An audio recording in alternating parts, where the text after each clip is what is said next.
एक दफ़ा का ज़िक्र है कि एक बादशाह था। वो उम्दा और नफीस कपड़े पहनने का नहायत ही आला ज़ौक़ रखता था।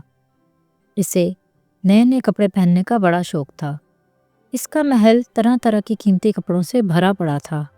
अपने शौक़ को पूरा करने के लिए बड़ी बड़ी रकम खर्च कर दिया करता था। बादशाह की एक आदत ये भी थी कि जब वो कोई नया कपड़ा पहनता तो शहर भर में से पहनकर घूमता। सारा शहर इसकी एक झलक देखने के लिए जमा हो जाता और हर कोई इसके ज़ौक़ और लिबास की खूब तारीफ़ करता। ये सब सुनकर बादशाह का शौक़ और भी ज़्यादा बढ़ता चला गया। एक रोज़ दो भाई बादशाह के दरबार में हाजिर हुए और बताया कि वो कपड़ा बुनने का काम करते हैं। इन्होंने बेहतरीन रेशमी कपड़े का एक थान बादशाह की खिदमत में पेश किया और बताया कि इन्होंने ये कपड़ा बड़ी अरकज़ेरी से के साथ बड़ी मेहनत से तैयार किया है। बादशाह ने इन्हें भारी रकम देकर ये थान खरीद लिया और कहा, अगर तुम्हारे पास इससे भी अच्छी कोई चीज़ हो तो पेश करो।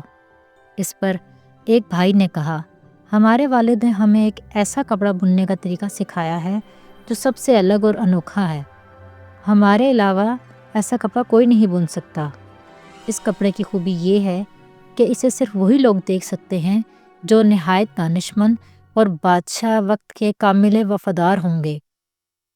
बादशाह इस अनोखे कपड़े के बारे में सुनकर बड़ा हैरान हुआ।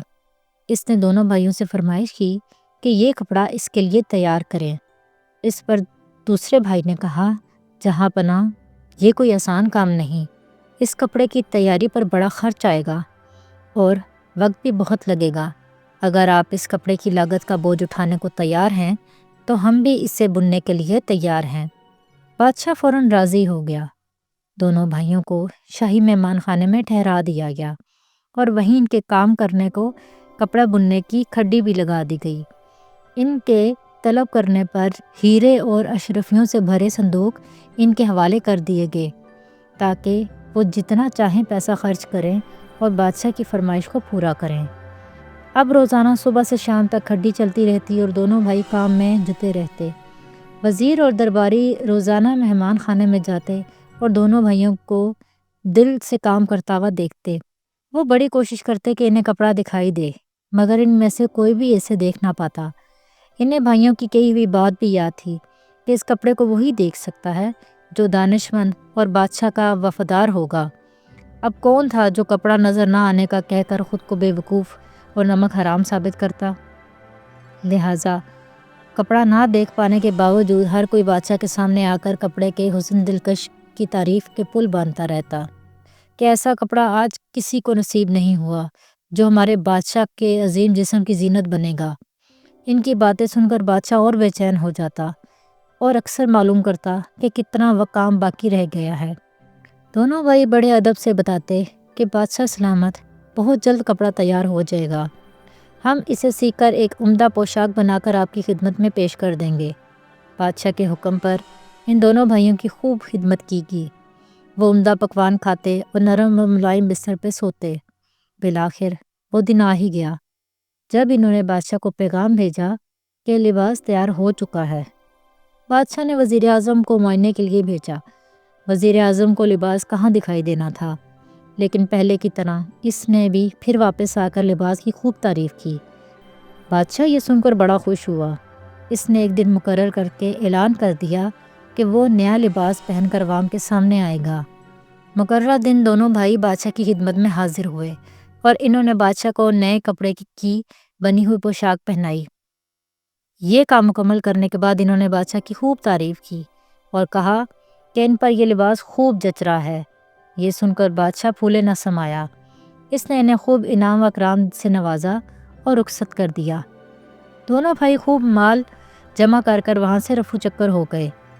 अब बादशाह अपने हाफिज़ों की फ़ौज के साथ शहर में गश्त के लिए निकल खड़ा हुआ। वो जिधर से गुजरता लोग इसे देखकर हैरान होते और फिर अपनी हंसी को दबाने की कोशिश करते। वो सारा दिन शहर की गलियों में गश्त करता रहा। इसने कई जगह खड़े होकर लोगों से पूछा कि नया लिबास कैसा लग रहा है।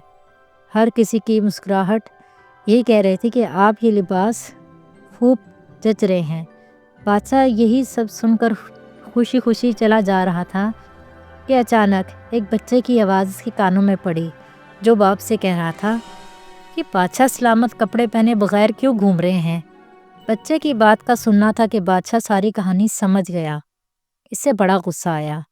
اس کے درباری محض اپنی دانش اور وفاداری ثابت کرنے کے لیے اس کے سامنے جھوٹ بولتے رہے ہیں۔ اس نے فوراً کپڑے منگوا کر پہنے اور دونوں بھائیوں کی گرفتاری کا حکم دے دیا، لیکن وہ تو کب کے غائب ہو چکے تھے۔ بادشاہ نے اپنے تمام خوش آمدید کرنے والے وزیر اور درباریوں کی چھٹی کروا دی اور ان کی جگہ سچ بولنے والے لوگوں کو وزیر بنا دیا۔ سچ ہے کہ کسی شوق کو اتنا سر نہیں چڑھانا چاہیے کہ لوگ اس کی آڑ میں آپ کو بیوقوف بنا جائیں، اور اسی طرح خوش آمدید ساتھیوں سے بھی ہوشیار رہنا چاہیے، کیونکہ محض آپ کی خوشنودی کے لیے وہ ایسے جھوٹ بھی بول جاتے ہیں جو آگے چل کر آپ کے لیے نقصان دہ ثابت ہوتے ہیں۔